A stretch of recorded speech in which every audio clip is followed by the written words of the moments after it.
Well, hello, everybody, and welcome to another episode of We Watch Shudder. My name is JD. Who's here with me?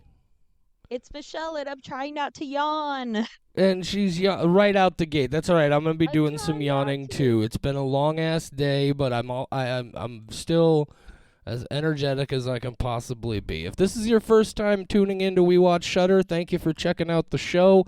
We didn't watch Shudder this week. I hate to break it to you, but sometimes Shudder doesn't have new movies, so we don't got things to talk about there. And I mean, sometimes we talk about stuff there. Yeah, I watched Shudder anyway, but I Yeah. did not watch it for the show. Right. So we're talking about movie. Man, I'm tongue tied because I'm so excited. Michelle, tell these people what we're talking about while I gain my composure.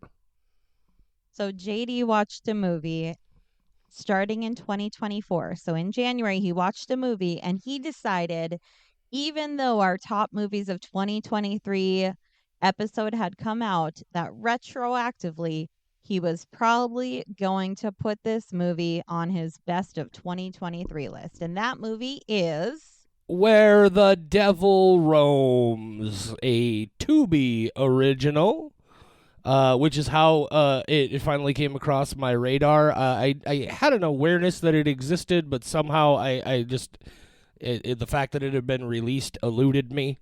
Michelle and I, of course, both big fans of the Addams Family's previous film, Hellbender. That was a Shudder original. And if you follow the Ghoul blog at WeWatchShudder.com and my series JD Watches Tubi, I did a review. I sort of did a review for this movie where I basically just said, I'm not going to say a thing about this movie except it's fucking fantastic and you should go watch it. And then we decided to do a whole episode about it, and I'm super... Here's the thing. I've talked to Michelle about the movie. I still, because we haven't had the direct open discussion, I still have no idea how she reacted to this movie. Here's what I do know. I know Michelle was a fan of Hellbender. I know Michelle has also seen one of their earlier films now, which I have not yet seen. This is only the second of their films I've seen.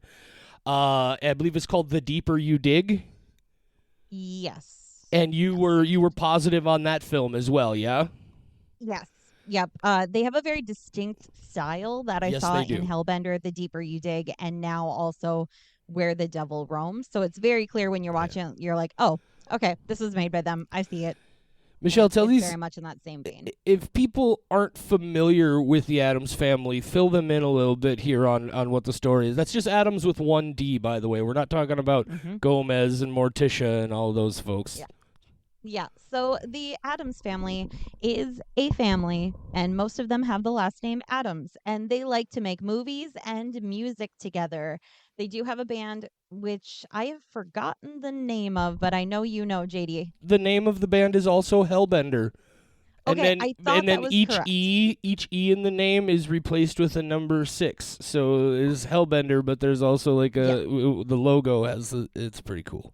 Thank you. I could not remember if that was the album name or the artist name. I do have it saved on my Spotify and listen to it a lot after watching the Hellbender movie. But these people, they like to create movies. It is John Adams, the father, Toby Poser, the mother, and then there are two daughters. Zelda Adams is usually a lead in the film, and then her sister Lulu Adams also usually takes smaller roles. I'd assume she's probably involved in other ways. But it's mostly John, Toby, Zelda, and then a little bit of Lulu. Yeah, as I understand it, the way things get credited is sometimes a little slapdash, but as I understand it, so John and Toby and Zelda they're the primary creative team, right? Like they write the movies together. They actually kind of direct them together. I think on this film they all three share directing credit, if memory Correct. serves. Directing and writing. Yeah, and they all write and they all star in those films. It really is a family labor of love. The other daughter, Lulu, like Michelle, does some... I don't know if she's involved in the creative process really heavily, but she does come in. She plays a fantastic part in this film, especially if you understand who she is. It's a pretty great moment. Yeah, Hellbender really threw me for a loop. I thought it. You guys know, if you've been listening for a while, I'm a big fan of witch movies, right? And I think I'm not telling too much out of school here when I say Hellbender isn't exactly a witch movie, but it's kind of a witch movie, but it was a really unique spin on things. I thought it was a really great presentation. And I was really excited going into this one. Had you seen this one before I brought it to your attention, Michelle? No, I had known about it, but Of course, because you know about that everything. yeah, exactly. Especially if it's the Adams Family, I keep a tab on those guys.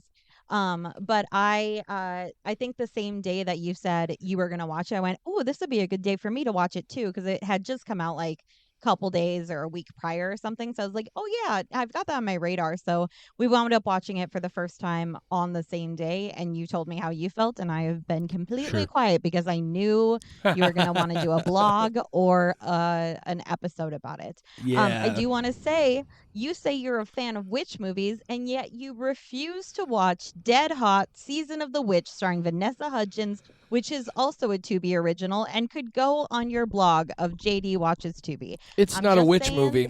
it is a It's witch movie. it It's a no, lot it's about witchcraft. They want to become a witch. well, She but wants what to I'm become a saying witch, is, JD. like, it's a witch reality show, and I don't give a shit about witch reality shows. I'm interested Wow. in a witch movie. Thank you very Wow. much. Depressing. Anyway, I guess we'll go to Anyway. this lesser witch film So yeah, than the Vanessa Hudgens documentary. so Where the Devil Roams is the movie we're talking about. As I mentioned, like I've said multiple times now, and it's very clear from my Ghoul blog. This is a 5 skull movie for me. I think it's absolutely fantastic. I believe I described it as a surrealist horror masterpiece. So many things that I absolutely love about this movie. I will say that I definitely think it's one where I think this is one of those real dividers, right? Where if it works for you, it's really gonna work for you, and if it doesn't, you will probably really not care for it. But so, let me throw a quick plot summary here from Oh from yeah. the IMDb. I'm just gonna leave one word out of it because I think it's too spoilery, and I think Michelle will know exactly which word it is. Here's the plot summary. Traces a family of sideshow performers as it travels around the world of the dying carnival circuit. Now that is a vague ass description for a horror film, but I like that because with a title like Where the Devil Roams and that description, I had no fucking idea what to expect. And anyway, Michelle, everybody knows how I feel. Tell us your spoiler-free thoughts, finally, for the first time, on Where the Devil Roams. I want to say I hate it just to see your reaction, but obviously I'm not going to do that. There's a part of me that's like, oh, 0 skulls just for the lulls, but I don't want to I do mean, you can try that, but even if you do it as a joke, this podcast is fucking over. that. Fair. I can't Fair. take jokes, Michelle. So Clock me, I bro. I definitely collect squelching subtitles. People know that about me. If they listen to the show at all, they know that I collect squelching subtitles. I have more than 1,000 now. I have them scheduled so that every couple of weeks I'll get a little reminder saying to go add a few more to the website. And then I do that and I feel better about my life. And this, like, I have enough to do the next year with squelching What's the subtitles. count right now, Michelle? I will look that up while I am talking and get you a total because I have to go look at my Are you drive over a folder. let's do it this way. Are you over 1,000 yet? Oh yeah, definitely. She's like, Yeah, like what do you think this is a fucking game, bro? I left 1,000 behind forever ago. yeah, I'm like I definitely know that I am well over 1,000. Okay. But I don't have the total in front of me, and I That's will all be right. getting that though because I'm I'm, also I'm curious. I'm sorry for sidetracking like I always do. Please continue your spoiler-free thoughts. No, that's totally fine. Any excuse to talk about the squelches that consumed my life. It's my weirdest hobby, and you know what? I love it. It's unique to me. People email me their squelches. I just love it. Squelches make me happy. Now, I You're am not welcome. saying thank you. I am not saying that every good movie I watch has squelches and that every movie that has squelches is going to be something that I enjoy. What I am saying is that there is definitely a distinct correlation between movies that I really enjoy and the number of squelches involved. I feel like every time there is a movie with a lot of squelches, I'm going to like it. This one has 11, and yet I feel like it could have more. So because it's not like 16 or so, I'm going to go with a 4.75. 4.75 with a 5. Yeah, this guy's Yeah. I really want to talk about this. There are so many things about this movie that are fantastic, but I really, please, if you trust me and Michelle and our opinions on anything, if there was ever a movie that I would ask you to please go see before we get into the spoiler territory, this is one of them. You don't, like I said, I knew nothing about this except it came from the people who made Hellbender, and it was about a family of sideshow performers, and it was a horror movie. Other than that, I had no idea what to expect, and I want you to have that experience too. It was like, and again, I definitely know there are going to be people out there that this doesn't work for. It is a very, there's a word I'm looking for and it's escaping me, but it's a very Divisive. particular movie. Yep. But oh god. Anyway, go see it. Uh, I do want to put something in the spoiler free section in case Do somebody's it. kind of still on the side of it. And that is, I felt dumb watching it. And if you feel dumb watching it, that's okay. You don't have Yeah. to get the movie. I've watched it twice now. I still have no idea. Like, there's so much stuff that I'm like, I don't get it, but I like it from a literal storytelling sense. So, for the Yes. record, if you feel dumb, that's okay. I just want to let you know, just revel in it, feel just a little bit lost for a while. It kind Yeah. of adds to the experience. I've seen the film all the way through 3 times now, and I'm gonna have to see it at least several more because there's still stuff I'm trying to unpack. I think I have a good solid handle on what's going on here, but I can't say enough good things about this movie, and so we're gonna do the spoiler stuff now. Yeah. Before Yeah, we we do are. that, I'm fucking amped on this. Before we get into the spoilers, Michelle, Yeah. would you please, for Yeah. Jenna and everyone else, we love you, Jenna. You're such a good sport. Please tell people what happens in this fucking masterpiece of a movie. I will try my best. Okay, so to sum up what happens, there's a family, and it is John Adams, Zelda Adams, and Toby Poser. Wow, the real life family is playing the movie family, just like most of their movies. John Adams plays a guy named Seven. Toby Poser plays a woman named Maggie. Zelda Adams plays their daughter Eve. Eve doesn't speak. She only sings. And no, it's not a musical. She's not one of those kind of ladies. She only speaks in song, and that's pretty great. Except for when she is not speaking in song, and that becomes a problem later. So Maggie Seven even or even Maggie Seven Eve are traveling around with this carnival, and there's another guy who's in the carnival, and his name is Mr. Tips, and he is called that because every day his show is to cut off his fingers, and that's it. And personally, I know that this is from like the Depression era, so their entertainment was very minimal. But today, that would not fly. I'd be like, I could see this on Reddit. I'm not really interested in just watching a guy tell a story and cut his fingers off. But you know what? The Depression era, they didn't have the internet yet, so that's fine.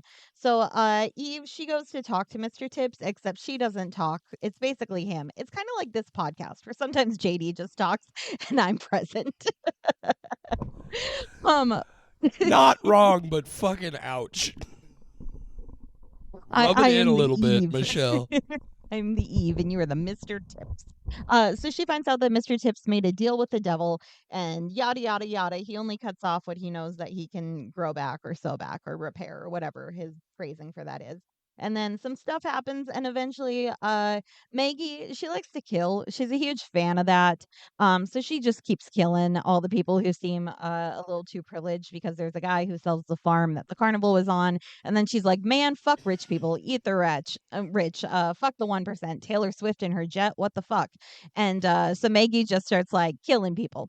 And then they go to a house and they kill another guy and some ladies, and then they're just hanging out in the house seeing what those people have. And then an axe lady, played by Lulu Adams, she shows up and she is credited as Axe Girl. And you know what Axe Girl does? She axes. So she axes Maggie and Seven until they are dead. And then Eve is like, oh no, I don't like this. So she goes and she steals the thread and the heart from Mr. Tips so she can sew her parents back together. She sews their limbs on. But the problem is, in order for it to actually work, you have to speak the words. And what does Eve not do? She does not speak. So she can't fully do it. And then they're just kind of stuck killing more people to cut off their limbs and slowly repairing the parents, reparents. And then I'm not positive what happens at the end, but now Maggie's head is on Seven's body, and I think it's a happy ending because Eve sings the spell, but I'm not positive. Anyway, the end, where the devil roams. That's yeah, that's so what you've clearly deduced at this point now is this is it's weird because it's not one kind of horror movie, right? It starts out as kind of like a weird slasher home invasion kind of thing. Like a revenge home invasion situation, and then it becomes this just phantasmagorical body horror nightmare. And it's just there's so much going on here that and once you get underneath it, like, so it has its plot, right? It has those surface details.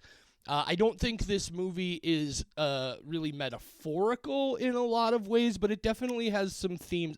Like, ultimately, when you strip away the details, this is a film about traumatized people who find family and some kind of healing or respite from their trauma with other traumatized people, but they also it's a weird sort of codependence where, like, they're still acting out these terrible behavior. They're killing people, right? The movie opens with Maggie murdering her mom, which we later find out is because her mom was some kind of crazy abusive asshole, right?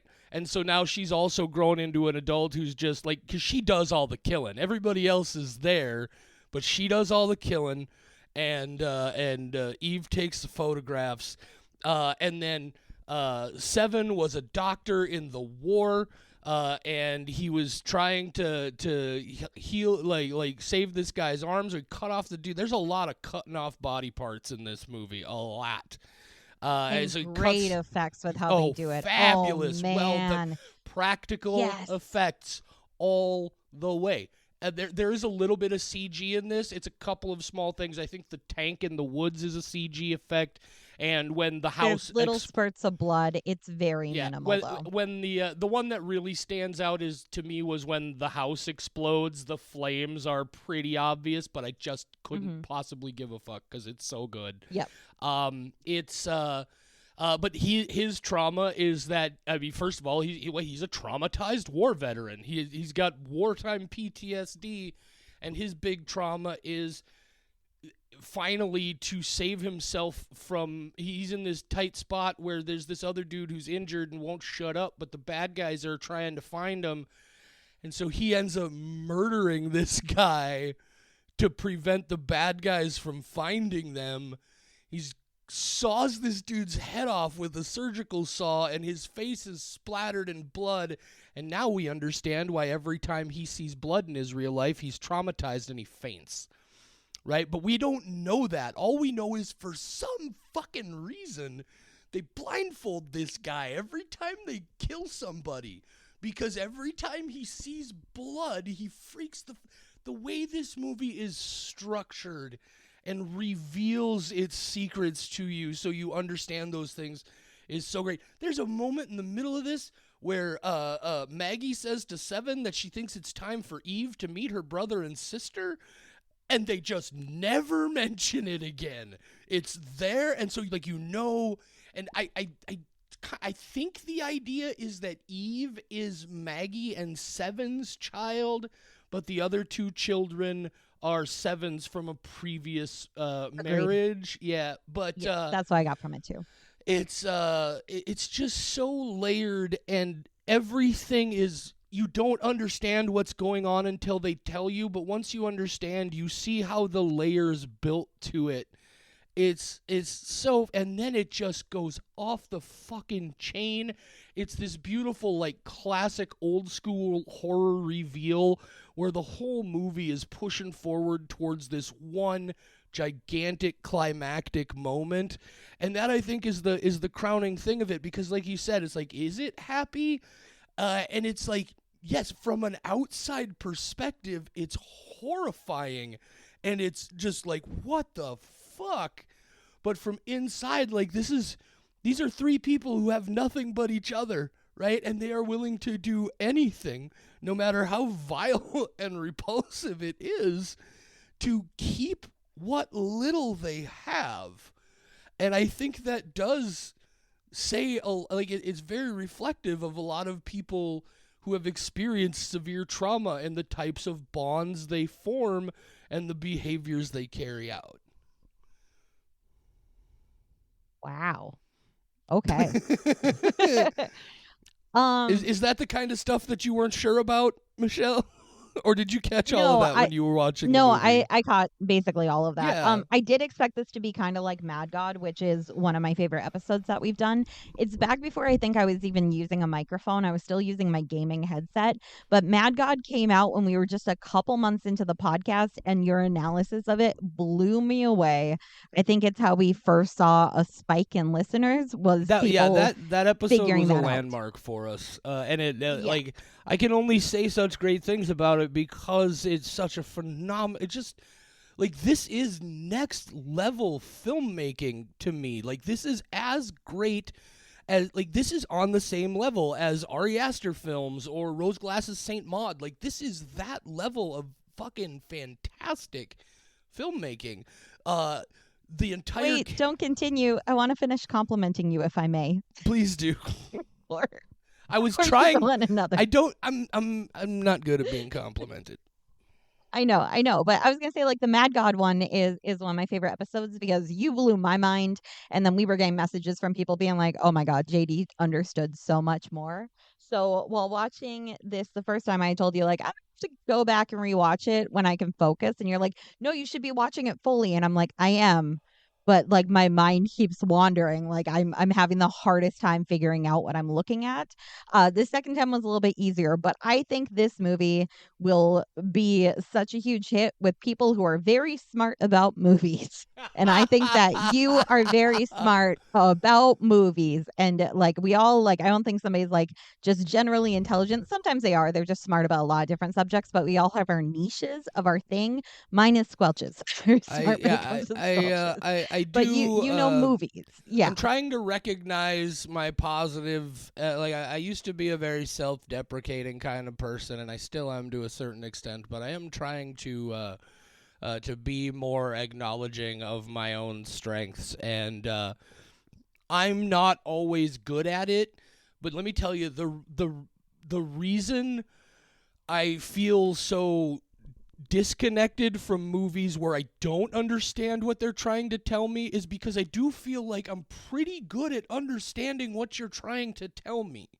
And so that if I wasn't able to put all the pieces together, I almost feel like I don't know, it's just the story didn't work for me. You didn't give me just enough. And that's the thing for me is I need just enough. This movie just those layers of ideas. Like I said, one of the things I love about it so much is it's such an immersive world, right? Like I think aside from John and Zelda and Toby, there's not a legitimate actor in that. Maybe Mr. Tips, but so many, and they come across very much as people who they were recruited more for their appearance and their atmosphere, the element, the visual and stylistic elements they bring. There's a lot of heavily tattooed people and heavily pierced people in this, very unique looking folks who have chosen to present themselves in a very artistic way.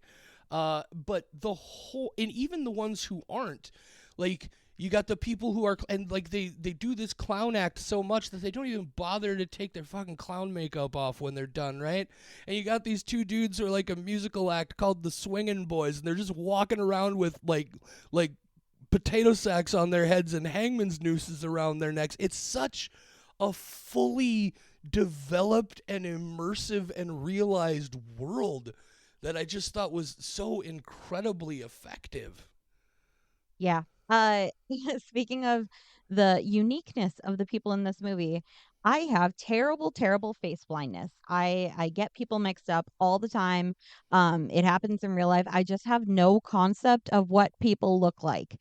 And so the first time I watched this, part of my confusion came from Seven and Mr. Tips not being the same person. It Oh took me a no. little too long to figure that out, to be like, why is her father being so cold and weird to her right now? I totally thought they were the same person. And then later on, when Lulu Adams comes out with the axe, I was like, why is Eve killing her parents all of a sudden? I thought because They don't Maggie even look says, the same. but no, because Maggie says, go, they're about your size, go see if they have the same clothes. And Right, did right. you move that axe? So Yes. I I thought want to talk she about went that and sequence changed. here in a minute. Yeah. She went and changed and grabbed the axe and then like axed her parents and then like took pictures of them. I don't know. I was so confused and I'm like, I feel so dumb at those moments of like, oh my God, of course they're different people, but I cannot catch it. Let's go ahead and talk about that scene. I have a couple other things, but they are completely Yeah. off that subject. So that entire sequence, right? And I'm sorry if we're bouncing all over the place, but that's kind of what we do anyway. That particular They don't expect sequence, structure. all the way through, is just, I thought, masterfully done, because you have, their car breaks down. And they've established that, look, they're murderers, right? But in their minds, they have a code, right? They're only going to kill you if you're a fucking asshole, right? Like they kill this corrupt judge, and they kill this banker who foreclosed on a poor fella's farm, and all that sort of thing.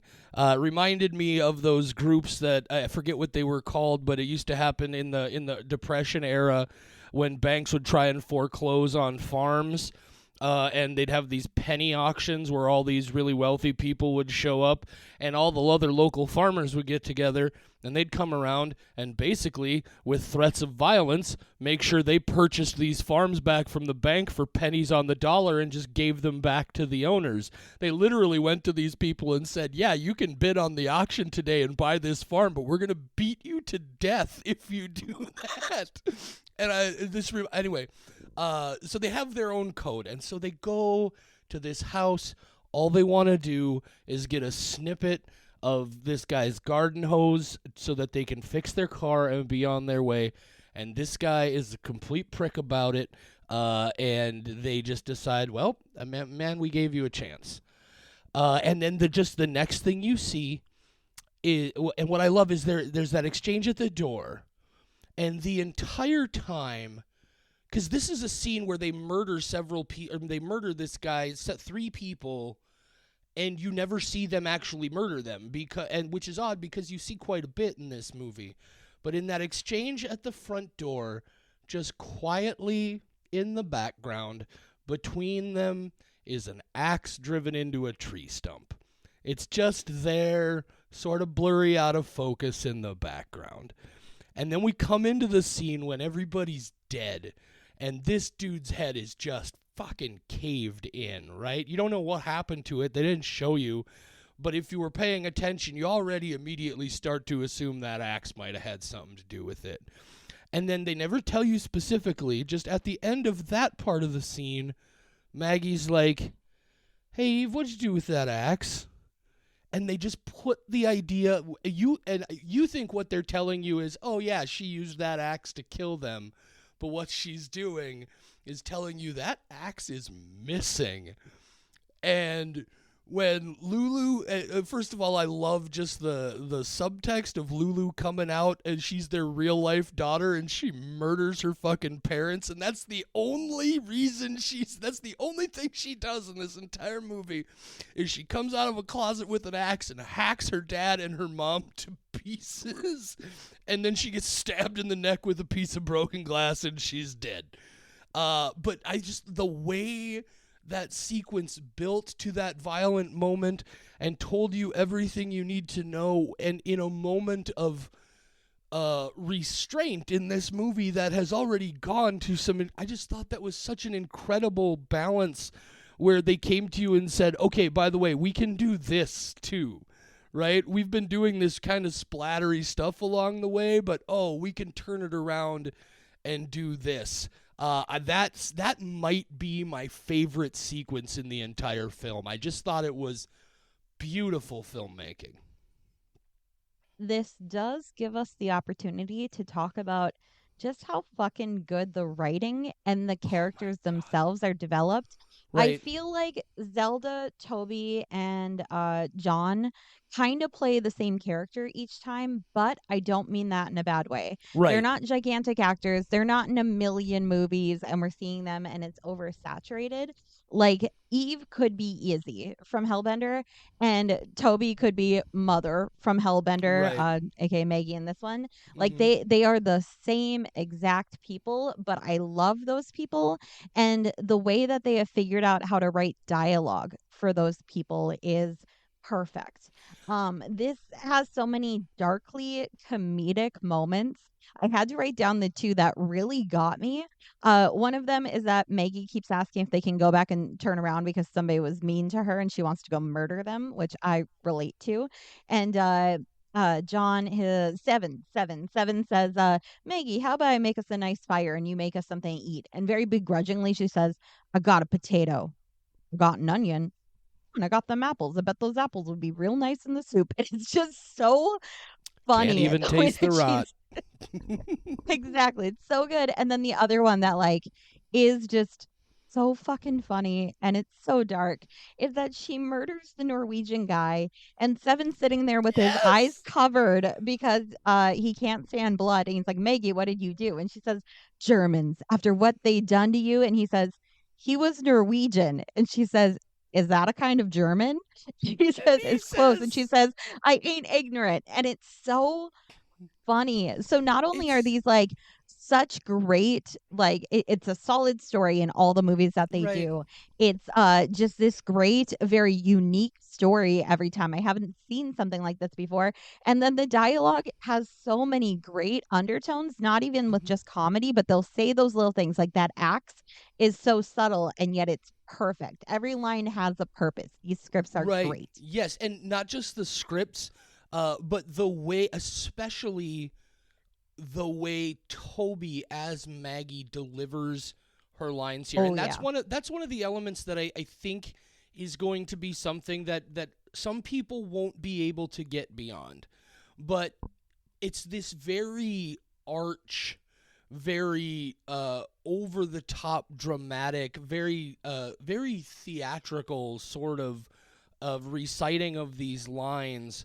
But what I feel like it does, again, in the surrealist context of these people's trauma, is it's a reflection of how she is still, to a certain extent, infantilized and trapped in that violent moment where she murdered. Like, there's a reason they show you her murdering her mother at the beginning of this film, because they're telling you this is going to dominate her life for the rest of her life. Like, this is trauma, and it it begets monsters out of what would otherwise be very sympathetic people, and it gets you into those places. when Seven murders the guy, like I get it. Like at this point the dude is severely injured. You don't want to die and you're terrified. Was it the right thing to do?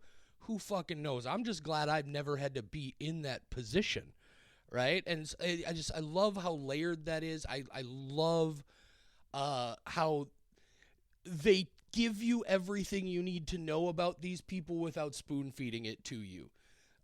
Just the way Toby delivers those lines.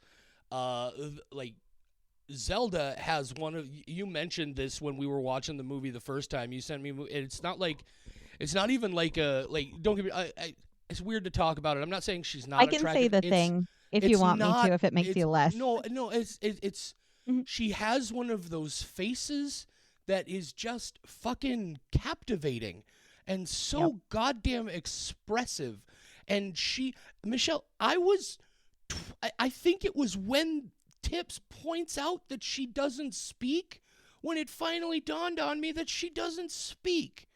Because I'm so captivated by the performance regardless that it just never registered to me that she hadn't spoken a word except for the little song she sings. Like she Yeah. is so fucking good, and you learn so like their performances are fabulous.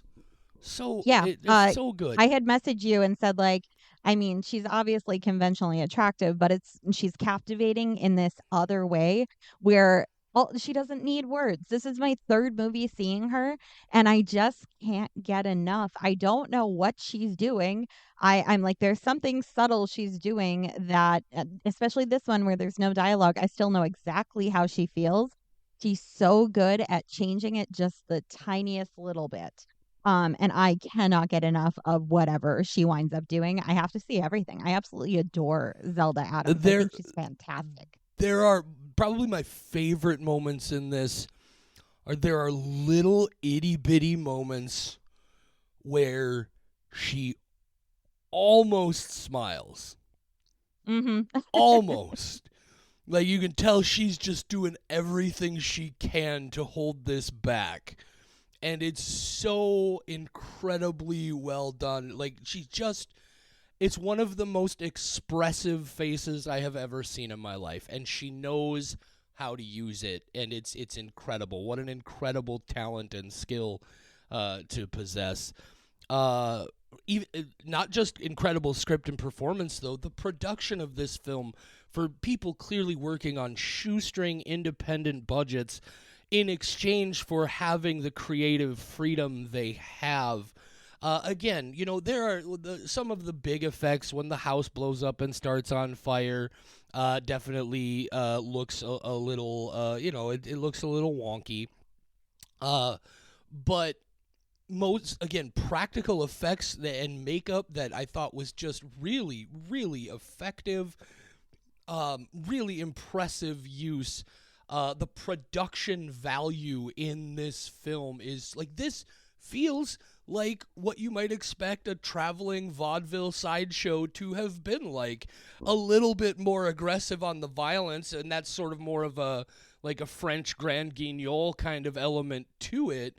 But like you mentioned, those little acts where the whole act is like one magic trick where the guy comes out and he tells a story and he cuts his fingers off and then he goes away, and that's the whole bit, right? It's so well created in that way.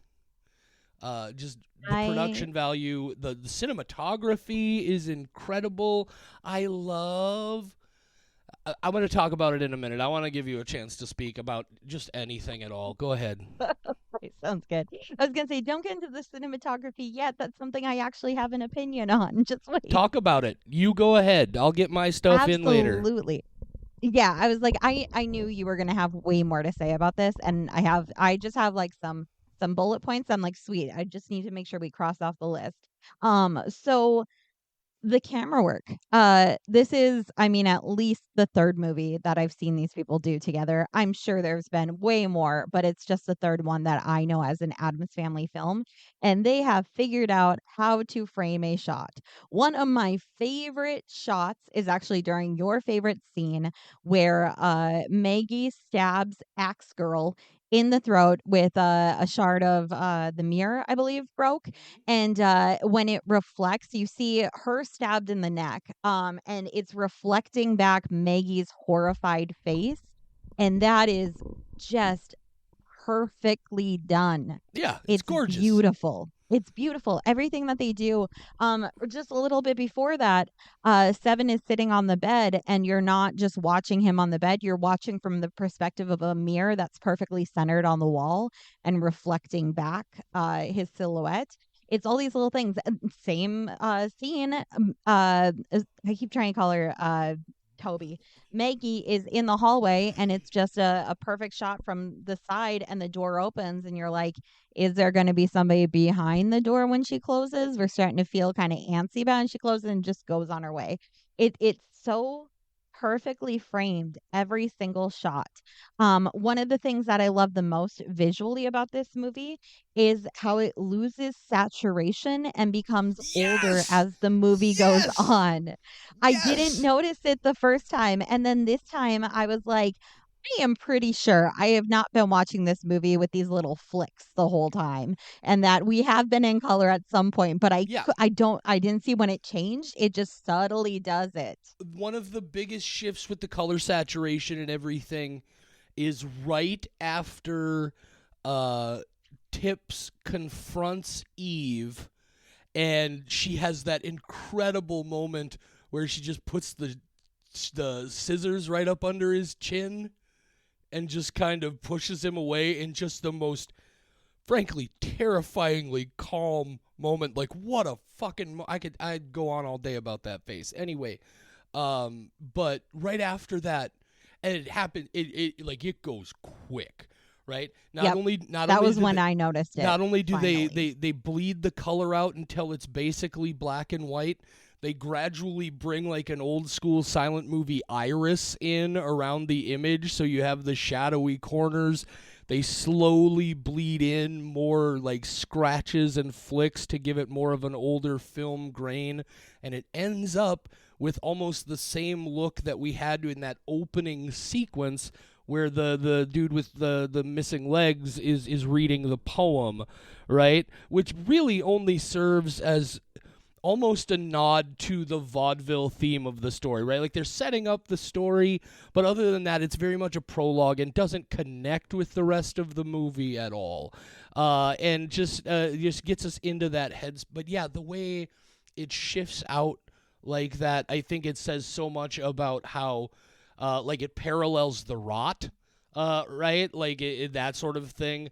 I think even from a cleverness perspective, what it also gives them a lot of freedom for is when we do finally get to that big reveal, a desaturated black and white, shadowy, old school image is a lot more forgiving on the Hmm. image, right? So, like, if that had been done in I bet it would not have been nearly as effective. So, very smart planning, but also creates this visual effect that reinforces uh I think all to me what it's doing is as an artistic statement is it's saying that the further into this they get, the more for them this becomes a simple black and white, like, this is family, this is all we have, there's no question about what we're gonna it removes all that nuance, like this is what we are now.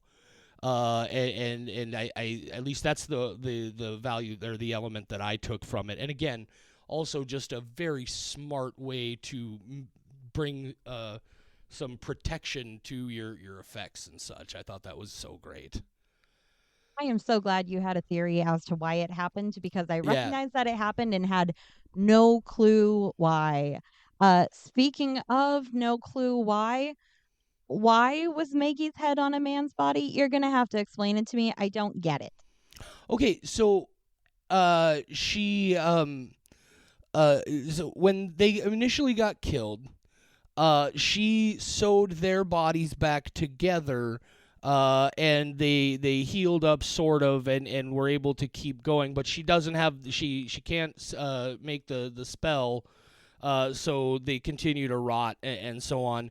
And then eventually their own parts are so rotted that they can't keep them, so they start killing people and stealing their limbs for spare parts.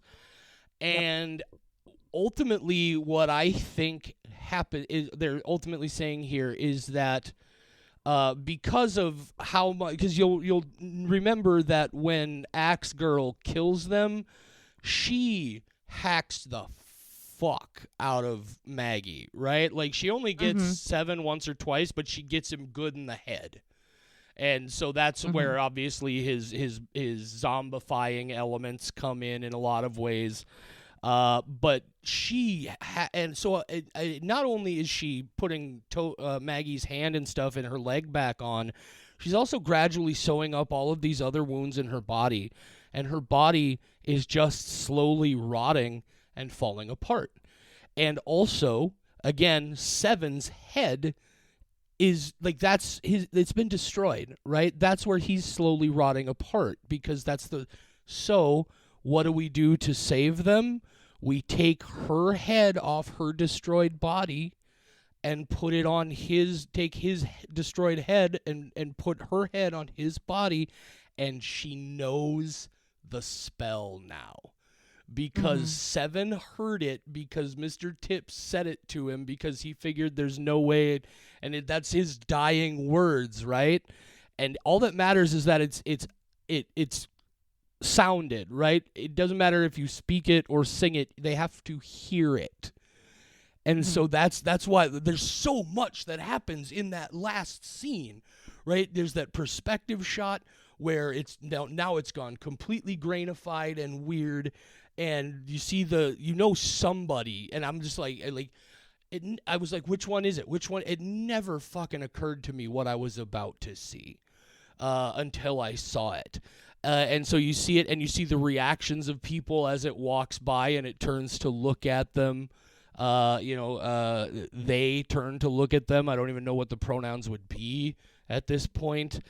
But then, and also at this point, uh, uh, Eve, who has for all of their performances worn this pristine white angelic dress with her white angel wings, is now wearing like a black coat over that dress, and she's got this black hat. She still has the white angel wings, but she's completely changed now, right? There's a line going into your point about great lines. There's a point here where Maggie says, "You've got your dad's hands for sewing, but my hands for sticking," and I Mm-hmm. fucking love that line. It's so good. But so they get to that moment, and then what I do love about the desaturation is that when she comes out and sings, suddenly all the color is back. And we're Mm-hmm. in reality now. We're outside of their black and white perspective on the ethics of what they're doing. And we get that last image in full, stark color. And it was so good. Just amazingly well done. Giant smile on the face when Maggie joins in on the song. So you do have that element of like, I mean it's horrifying and it's weird, but like is it supposed to be sad? Is it supposed to be happy and loving? Is it supposed to be about how love will drive you to do terrible things? I think yes, all of that.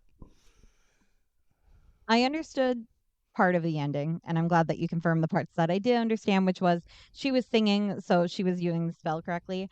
I think for me, it was less like this is both of my parents together now, so I don't have to lose them. And like to me, I was like, did she kill her dad to save her mom? Because to me, like the person is the consciousness, so just keeping his body around isn't the same.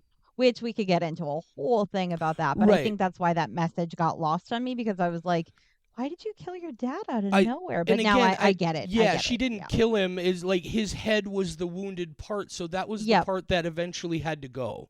And so that's the Yep, best. exactly. Yeah, they his head was gonna have to go, and her body was gonna have to go. So we put the remains together, and it's Yeah. God, it's just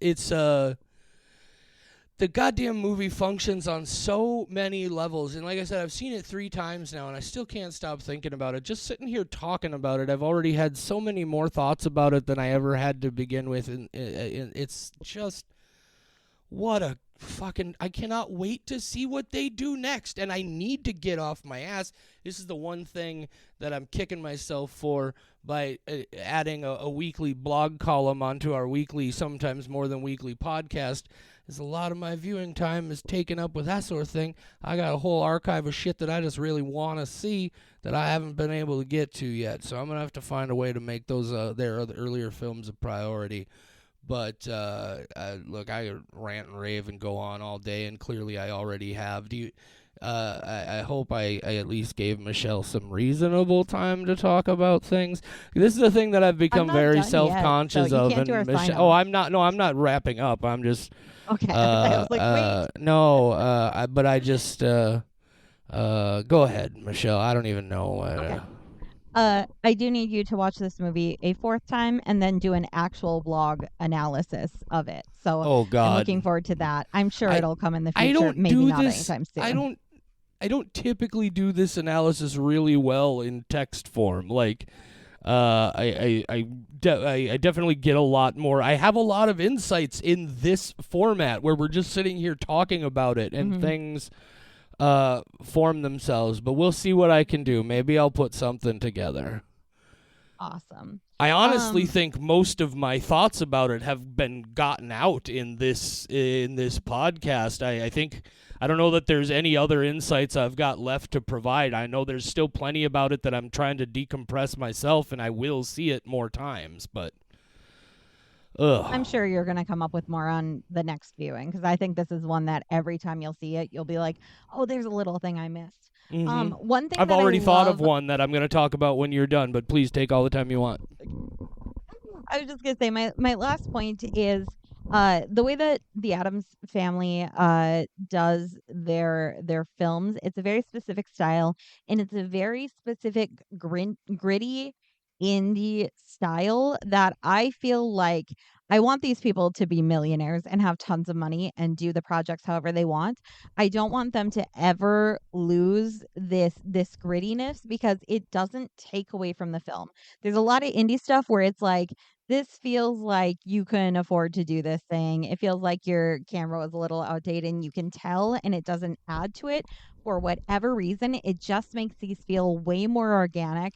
The sound design is a little like sometimes too loud for a special effect. So you're like, oh, yeah, that was a little jarring, but I love it. It's a punk rock movie. I love it. Is really what it is. You know, it's some movies, and I'm not saying it's bad. Some movies are huge spectacle productions. They're fucking Metallica stage shows, and other movies are just some fucking punk band driving around the country in a van, playing in people's basements and the back rooms of pizza shops, and they're some of the best fucking shows you will ever see in your life. And that's what this movie is. This is fucking punk rock cinema. Have we talked about the music? So good. There isn't as much in this one, and I actually think The Deeper You Dig has no music, or like minimal music. So I think I'm just working my way through their non-musical stuff, because Hellbender was crazy musical. I think I've gotten through everything on my list then. I needed to make sure I got the potato line in there, so I'm good. One other thing that I wanted to talk about, because I'm really bad about taking notes or not taking notes. One other thing that when I first saw it, I saw it as kind of a weird inconsistency in the production. And then I saw it again. And then I saw it a third time. And here's what I know. I know they put so much effort into the design of this film and the production, the way they presented every shot. There's no way this wasn't deliberate.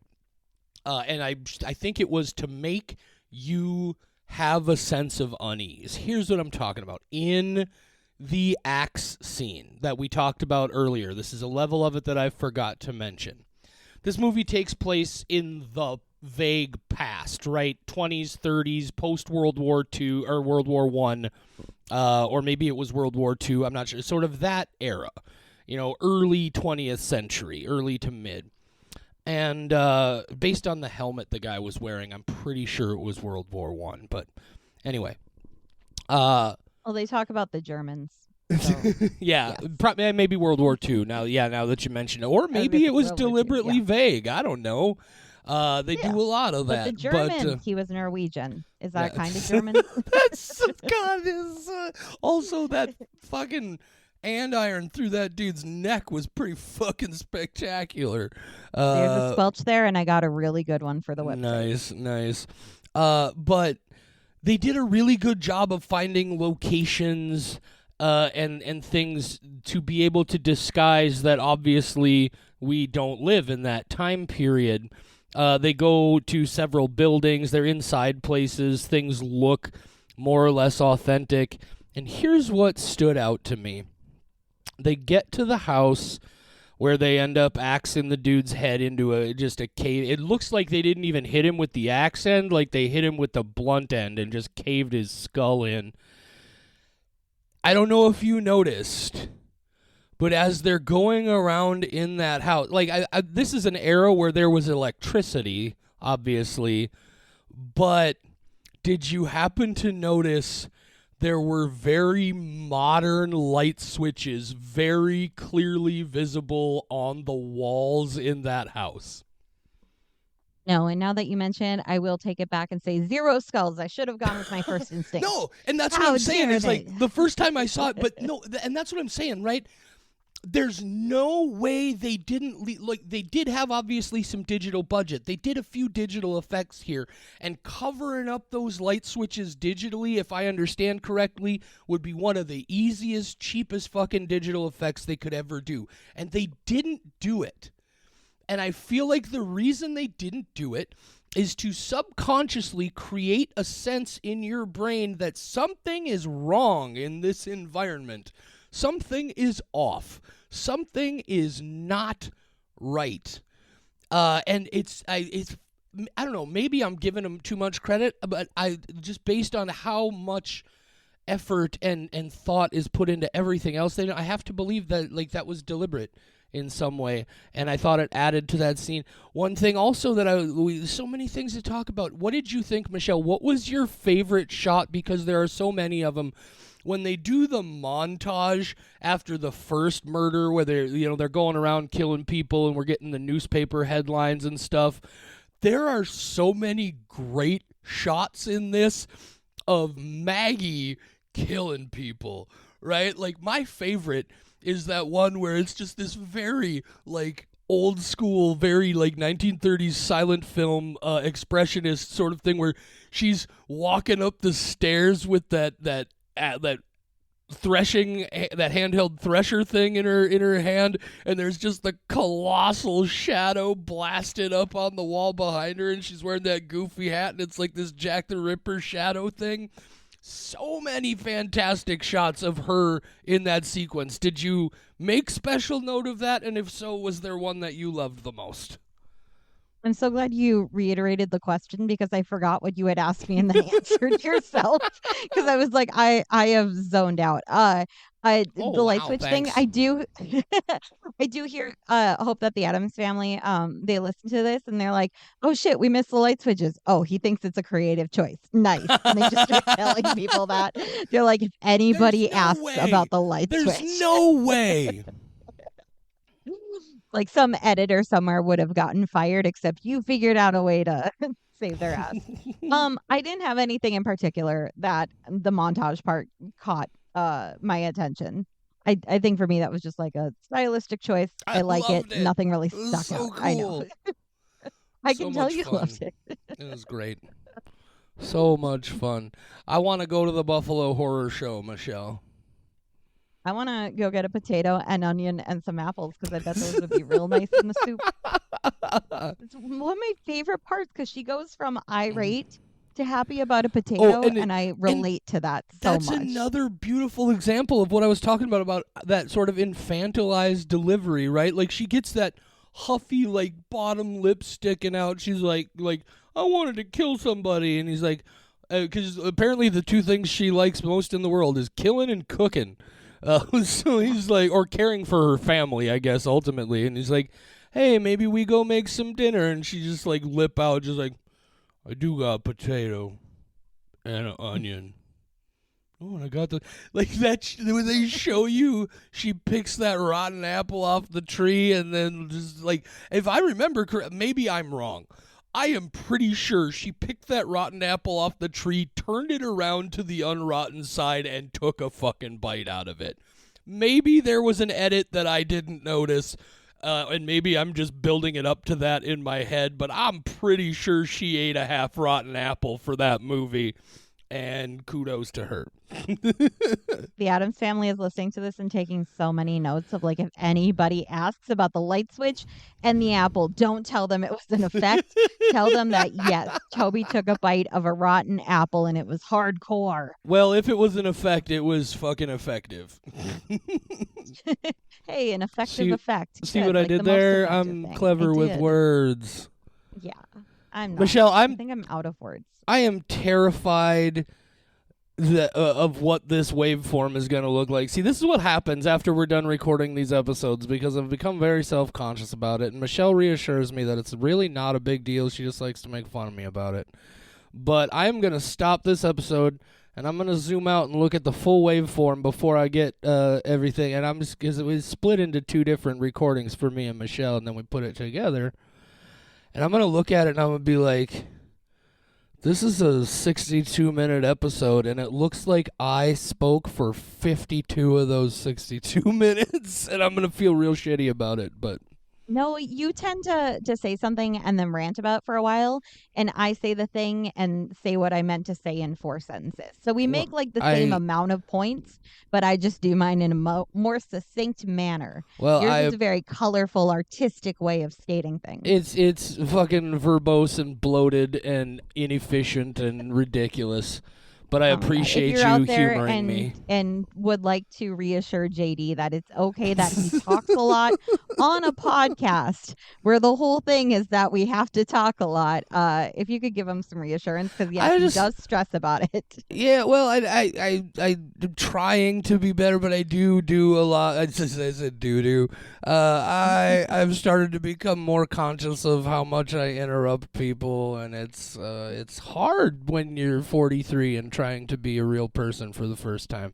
But I'm getting better at interrupting you back and saying, "Wait, no, please, give yes, me a please moment." do. So it's good. It's helping me with my slap me assertiveness down. because I'm a lady. I was taught to be nice and courteous and don't overtalk the men folk. So it's giving me, like, a little bit more courage to be like, "No, wait, let me finish. Hang on." Yeah, and I was taught to practice be for a both of men. us. I was taught to be a menfolk where it's just like, just say whatever the fuck you want to say whenever you want to say it, and like, who gives a shit whether other people are talking? Because that's how men are taught to behave in our culture. Yeah, that could be a whole episode on its own. Instead, I have a nervous giggle I do constantly. That's what I'm self-conscious of on our recordings. Ugh. There are people who have been listening to us since day one, or even for a long time, who are like, how many fucking times are they going to have this conversation on the podcast? So there's another thing for me to be self-conscious about. Oh, shit. Michelle, what are we talking about next week? How many times do we have this conversation off the podcast? That's what you should be thinking about. Oh, my God. Yeah. If you think we talk about it a lot here, you should see how we've talked about it twice already today. To answer your question, next week we have the new Shudder release. Did not look up if it was an exclusive or an original, but it's History of Evil, and I will be watching it while visiting my bestie in Colorado. So I'll be in Colorado Springs watching History of Evil with him. For those of you, it's been a while. For those of you who follow us on social media, the bestie in Colorado that she's going to be watching this movie with is the very nice gentleman in the video that Michelle took of him watching When Evil Lurks when we get to the dog sequence and his reaction to it. That's who she's going to be watching History of Evil with. Michelle, I expect you to have your camera ready. Well, I guess this one you won't know for sure when things are going to happen, so maybe just roll tape on the whole thing without him knowing, and make sure you hope you catch something good. Maybe throughout the day, I'll just take a lot of bathroom breaks and watch the movie in 5-minute increments so that like I'm just in the bathroom watching just a bit more of it and trying to timestamp so I know when to record him during like the moments, and then being like, whoa, I was just really good guessing the scary part was coming up. I mean, I could try to watch it earlier in the day and not give you any spoilers besides like, hey, pay attention around here. Now that's too spoilery. I don't want to tell you when you got. Guys, look, it's late. We got to get this episode edited. I don't have anything else worthwhile to say except if you haven't watched this movie yet, what a dummy. I just ruined it all for you. But seriously, go fucking see it. It's so good. And go watch Hellbender. Go check out all the other stuff that they've done, even though I haven't gotten around to it yet. It's absolutely a priority on my agenda. I think that's all. I can't believe that Hellbender only has a 5.8 on IMDb. That's criminal. Hey, there's another thing. By the way, Where the Devil Roams on Rotten Tomatoes right now, I believe has either 35 or 36 critics reviews. It is 100% fresh in the critics reviews. Audience score is 57%. Who gives a shit about the audience score? I do when it's better than the critics score. Basically, I'm like, so a lot of the times I'm like, what the fuck do the critics know? All that matters is what these people think, right? They're the ones out there buying the tickets. And then other times I'm like, well, these fucking schmucks know, right? These critics, they're the people who know some shit or two about movies. Did I just say some shit or two? I don't even know what I'm saying at this point. Please say goodnight, Michelle. Good night, Michelle. For more horror content, visit WeWatchShutter.com, where you'll find our world-famous patent-pending Ghoul blog and Squelch files, as well as a schedule of upcoming episodes. Find us on social media at WeWatchShutter on Facebook, Instagram, TikTok, and I guess Twitter if you're still doing that for whatever reason. You can email us. mail@WeWatchShutter.com is the address. mail@WeWatchShutter.com. You can even call and leave us a voicemail, 701-566-9510. No, really. 701-566-9510. Give it a shot. See what happens. We Watch Shutter is a production of Rat Factory Media.